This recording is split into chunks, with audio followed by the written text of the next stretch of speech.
Alright, video 7. Just a small update. Need some advice. Got everything ready to do the front wheel, ready to weld up. It wasn't really up to doing much today, so that's all I did. But I've hit a bit of a point where I need some thoughts. So these were the templates for doing the motor mag wheels. That's the rear one, that's the front one. I'm just going to cut these out of 16 gauge steel, 1.6mm. But as you can imagine, putting 5 of these into each wheel, welding all the way around and on the other side as well, that's a lot of welding. Don't really think I want to do that.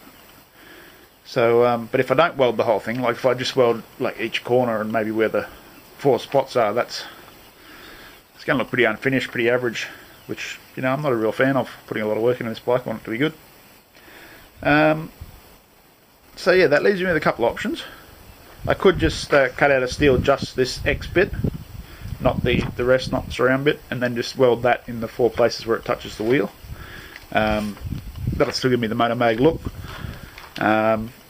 which, you know, I think that's a reasonable option.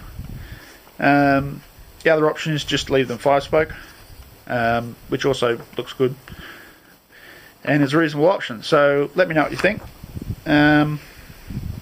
Yeah, hopefully going to do it tomorrow afternoon if the weather's playing favourable and my health is. So see how we go. Let me know what you think. Yeah, and now on to what I did today. You can see where I'm up to. Alright, there, as you can see, this is the motocross wheel I showed you in the video 2. All I've done there is I've taken the tyre and the spokes and the hub out, and I've dropped in a 24-inch steel rim, which only needed to be widened. I don't know if you can see that. It's only got like a little 1/2-inch piece I had to drop in there to make it that little bit longer. So that covers up all the dimples and the spoke holes, which are very hard to cover. I can weld these little spoke holes off the 24-inch up, no worries. And that gives me something nice to weld the spokes to. Same as what I did on Mad Maxine build, if you were following that one. So that's pretty straightforward, that's all done.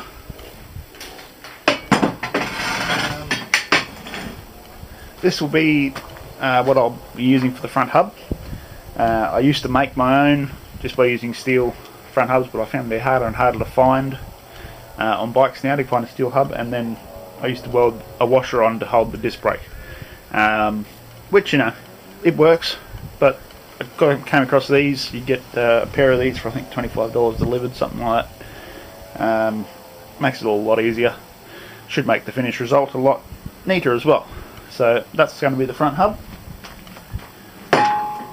This is the tube for the front hub. It's a lot smaller than what I use for the rear hub, simply for looks.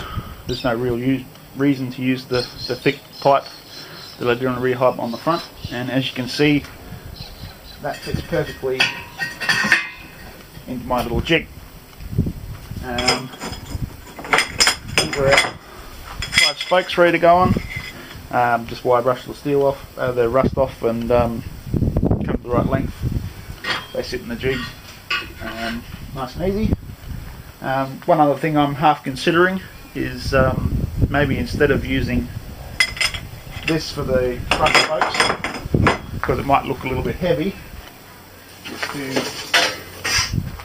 use a bit of this 1/2-inch tube instead.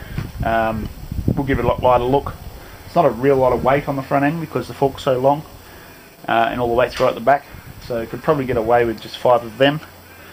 So that's another thing. Let me know what you think. Alright, I think that's pretty much it for today. Yeah, let me know what you think about the motor mag pieces. Yeah, whether I should just go plain 5-spoke or weld in that cross bit or what. And yeah, what do you think of the front wheel? Should I go the fat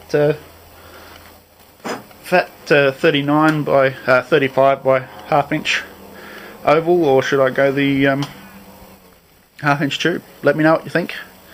Open to suggestions. So there we go, I'm all ready to do it. hopefully tomorrow afternoon.